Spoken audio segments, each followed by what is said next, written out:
जब भी मुग़ल बादशाह अकबर की बेगमों के बारे में बात करते हैं तो हमारे जहन में सबसे पहला नाम जोधाबाई का आता है, क्योंकि अकबर और जोधाबाई की मोहब्बत की दास्तान से कौन वाकिफ़ नहीं है। लेकिन क्या आपको मुग़ल बादशाह अकबर की पहली बेगम के बारे में पता है?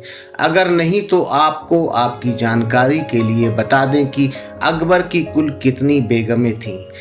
इसके बारे में कोई ख़ास जानकारी तो नहीं है, लेकिन कहा जाता है कि अकबर की 7 प्रमुख बेगमें थीं। लेकिन आज हम आपको इस वीडियो में अकबर की पहली बेगम के बारे में कुछ ख़ास जानकारी देने जा रहे हैं। तो चलिए शुरू करते हैं आज का वीडियो, और इसमें यह भी बताएंगे कि पहली बेगम और जोधाबाई के बीच में क्या संबंध था, जिसकी चर्चा अक्सर होती रहती है।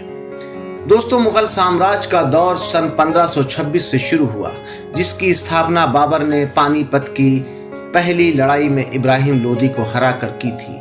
इसके बाद हुमायूं, अकबर, जहांगीर, शाहजहां, औरंगजेब और अंतिम शासक बहादुर शाह जफर थे। इस दौरान समाज के कई नीति निर्माण के काम हुए। इतिहासकारों का मानना है कि मुगल साम्राज्य ने कई ऐसी इमारतों का निर्माण कराया और कुछ ऐसी सामाजिक नीतियों का निर्माण किया जो आज भी लोगों के बीच में है।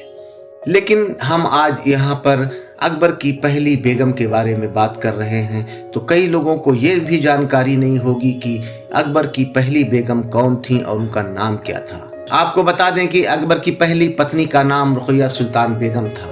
रुक़ैया सुल्तान बेगम भी एक मुग़ल राजकुमारी थी। इनकी अकबर से 9 साल की उम्र में ही मंगनी कर दी गई थी और 14 साल की कम उम्र में ही इनका अकबर से निकाह कर दिया गया था। रुक़ैया सुल्तान बेगम मुग़ल साम्राज्य की 1557 से लेकर 1605 तक मलिका रहीं, क्योंकि ये मुग़ल साम्राज्य के तीसरे बादशाह अकबर की पहली बेगम थीं। हालांकि रुक़ैया बेगम अकबर के रिश्ते में चचेरी बहन हुआ करती थीं, जिनसे अकबर ने निकाह किया था।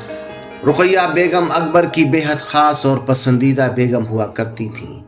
इनका जन्म 1542 ईस्वी के आसपास हुआ था।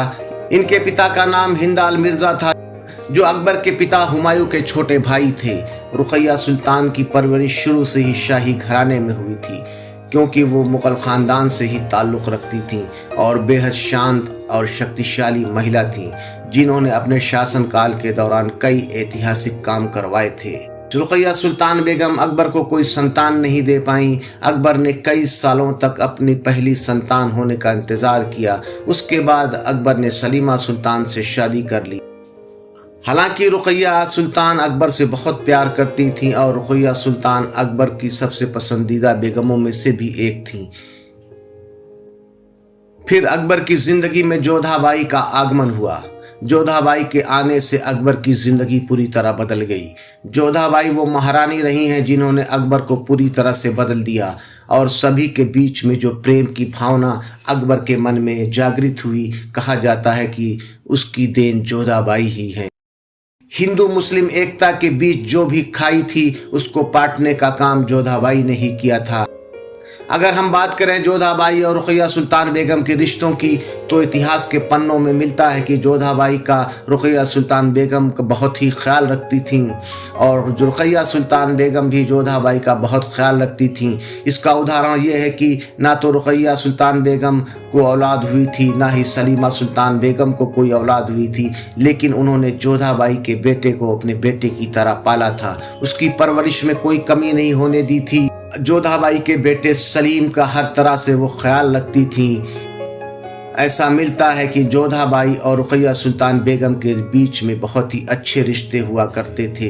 दोस्तों, आज हमने आपको इस वीडियो में रुक़ैया सुल्तान बेगम और जोधाबाई के संबंधों के बीच में कुछ ऐसी जानकारी दी जो शायद अभी तक आपको पता नहीं थी। उम्मीद है कि आपको हमारा ये वीडियो पसंद आया होगा।